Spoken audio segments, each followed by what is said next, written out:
ఈ వారం కర్కాటక రాశి వారికి ఎలా ఉండబోతోంది? కర్కాటక రాశి వారికి 5 గ్రహాలు సహకరిస్తున్నాయి తల్లి. సప్తమంలో చంద్రుడు, ద్వితీయంలో బుధుడు, లాభంలో గురువు, తృతీయంలో శుక్రకేతువులు. మనోబలంతో పనులు మొదలుపెట్టండి. సృజనాత్మక బుద్ధితో ఆలోచించి నిర్ణయాలు తీసుకోండి. సకాలంలో వాటిని అమలు చేయడం ద్వారా అనుకున్న పనులు వెంటనే పూర్తవుతాయి. వ్యాపారంలో మేలు జరుగుతుంది. నూతన ప్రయత్నాలు సఫలమవుతాయి.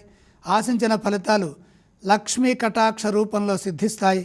వ్యాపారంలో పలు మార్గాల్లో మేలు చేకూరుతుంది. ధనధాన్యాభివృద్ధి సూచితం. ఆత్మవిశ్వాసంతో పనిచేయడం ద్వారా అదృష్టవంతులవుతారు. కొన్ని ముఖ్యమైన నిర్ణయాలు ఇప్పుడే తీసుకోండి.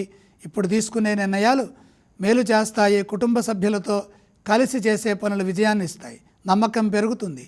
కొందరి వల్ల అశాంతి ఏర్పడే అవకాశం ఉంది కాబట్టి సౌమ్యంగా సంభాషించాలి. అపార్థాలకు తావు లేకుండా ప్రయత్నించండి.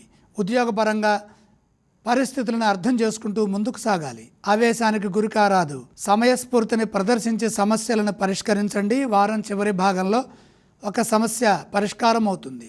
ఎంత శాంతంగా వ్యవహరిస్తే అంత మేలు చేకూరుతుంది. కర్కాటక రాశి వారు ఎటువంటి స్తోత్రాలను పఠిస్తే బాగుంటుంది? కర్కాటక రాశి వారికి 5 గ్రహాలు అనుకూలిస్తున్నాయి కాబట్టి లక్ష్మీ ధ్యానం శుభప్రదం. వారు ఏ దేవతలను ఆరాధించాలి? విష్ణు సహితంగా లక్ష్మీ అమ్మవారిని దర్శించండి. వారు ఎటువంటి దానాలు చేయాలి? దానాలు అవసరం లేదు.